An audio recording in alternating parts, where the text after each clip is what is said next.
Hello, my name's Chris Kyriacou. I've been in Sage Yoga for perhaps 35 years from Sydney, Australia, so I'm happy to be here. Chris, what are your spiritual aspirations for this India tour? I was fortunate to be with Shri Mataji in 1992 in Canberra after a long Australian tour, and Shri Mataji is very happy with the tour, and at the end of this course she said that she's very pleased with us. Ask me any question and I'll try and answer the questions. So many questions were asked, but at the end of the afternoon a key question was asked of Shri Mataji, which was, Shri Mataji, what is your vision for the future of Sage Yoga and of Sage Yogis, and particularly those who are here today in Australia? And Shri Mataji answered that for many years watching Sage Yogis, it was like watching children growing up, and they were still finding their feet, and they were still arguing sometimes, and perhaps they were naughty, but still they were growing up and they hadn't come into their full powers. But she said one day she dreamt that the yogis would grow up, they would mature, and that they would take up her work. And particularly she said that meant going, spreading Sage Yoga, going to places where she couldn't go. And for us in Australia, she said particularly she wanted us to go to Southeast Asia, to go to these places that where collectives were very new, and to spread Sage Yoga as she had done. So this thought was planted, this seed was planted, and for many, many years we didn't really act on it. We perhaps weren't ready, the times weren't right. But then during what could be described as a difficult time for Sage Yoga with things that were happening around the world, and there were lots of divisions, and Shri Mataji wasn't talking very much, which was around 2007, 2008. For some reason this conversation with Shri Mataji came back to mind, and some of us thought the best thing that we could possibly do was to please our mother, and the best way that we could please our mother, we thought, was to do the things that she'd asked us to do.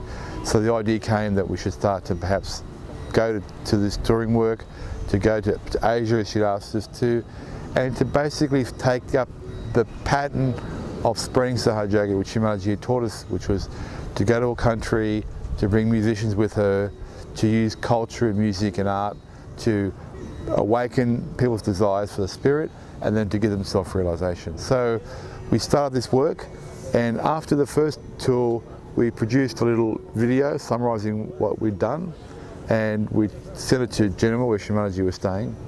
And at that time Shri Mataji wasn't speaking very much. So CCP put the video on and they started to watch it, and we thought we'd say 5-10 minutes just to show him what was happening. And immediately the video went on, Shri Mataji awoke from a period of rest, and she leaned out of her chair and she was watching this video. And then after 10 minutes I thought we'll just stop the video and we'll go back to the things that were going on before. And when they went to stop the video, Shri Mataji said, stop, let it play. So Shri Mataji watched the whole 50 minutes of the video, and at the end of the video she clapped. And then she said, bring everyone up from the Genoa household, all the Sage Yogis, come into my room, sit down, and I'll play the video again. Because she said, this is the work that I want to see happen in the world.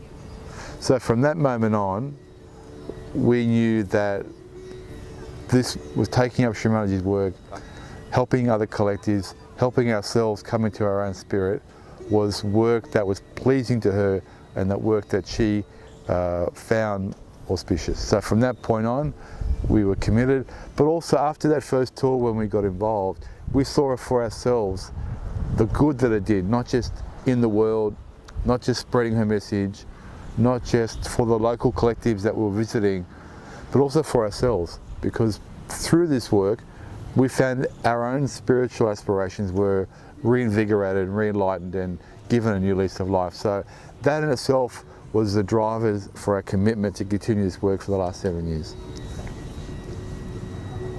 What makes you take the leave and spend your own money to come on a tour like this? I think the yogis are called to these tours. Many people think that at the time that these tours are announced, somehow they find the leave, somehow they find the money, and somehow they find themselves on the plane. I tend to the view that everyone who comes on this tour is chosen by Shri Mataji.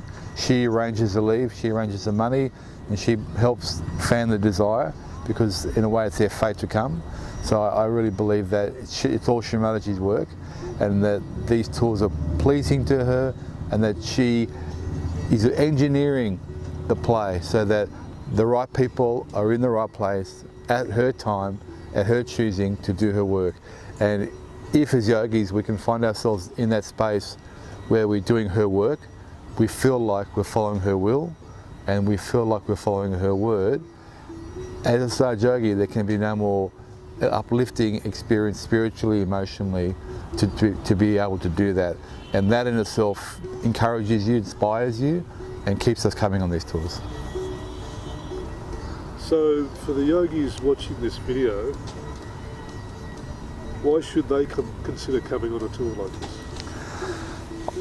I believe that yogis all over the world, whether they're in Australia or anywhere in the world, who have been well established in Saj Yoga in their countries, I think one of the aspects of their spiritual evolution and one of the aspects of their Saj Yoga culture, beyond the internal, which is clearing, beyond the collective, which is to attend your local program and to express Saj Yoga, I think one important aspect is that ability to take Saj Yoga beyond your country.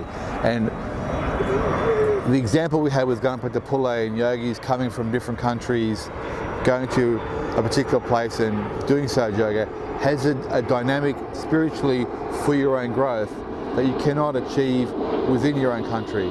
So going out on the road, spreading Saj Yoga, going to different countries, makes you grow in ways that staying at home and doing Saj Yoga locally just will never give you.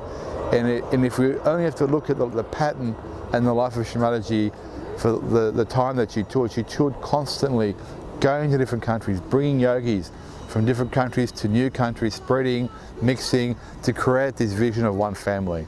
And these tours are expression of that. So I think you're placing yourself in a space that's very pleasing to Shri Mataji. And on the tours, people have said that they've been surprised, they've looked to one side and they've seen Shri Mataji sitting on the bus, or they've seen Shri Mataji sitting on the stage at the performances, or they've seen Shri Mataji walking with us as we do a procession. So it's not just an imagination that somehow we believe that Shri Mataji is there. Many of us feel her presence there more strongly than perhaps we do in our normal Saj lives.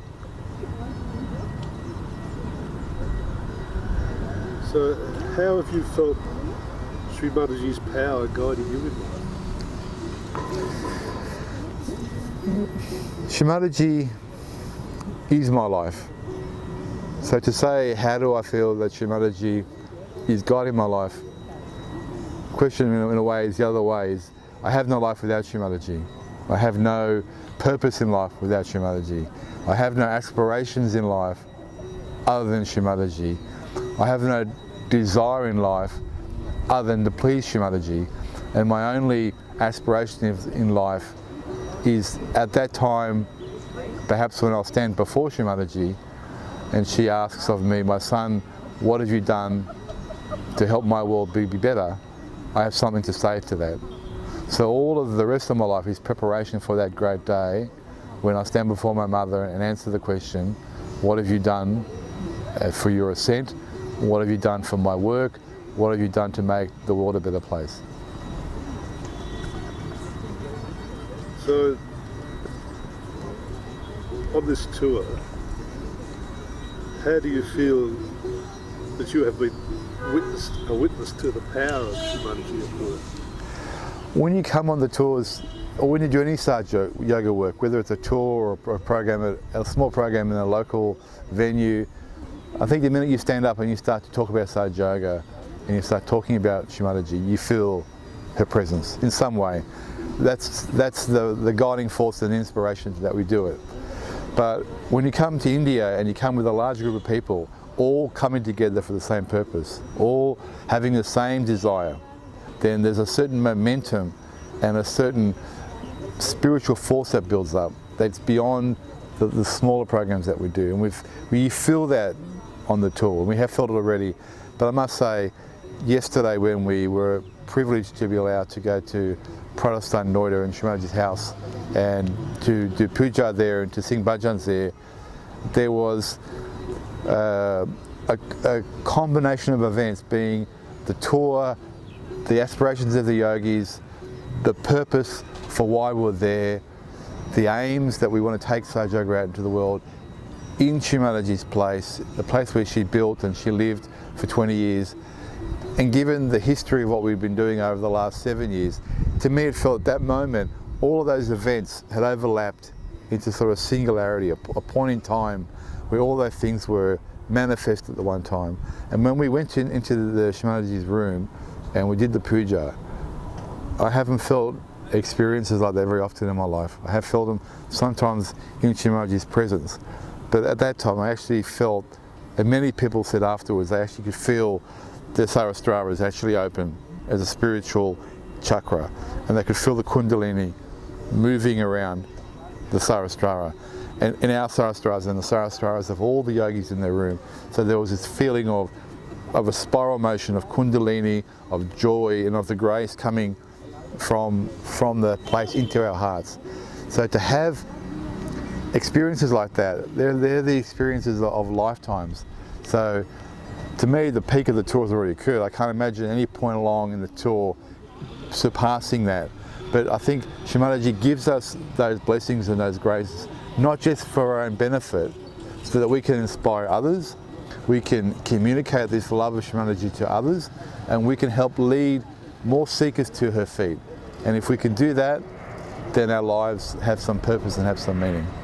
So that's really what I felt so far on this tour, and I hope in the next 3 weeks we have more of those experiences. At the Jaipur public program, you spoke to the Jaipur collective about the bigger picture of Sahaja Yoga and the unification of Sahaja. Would you like to expand on that?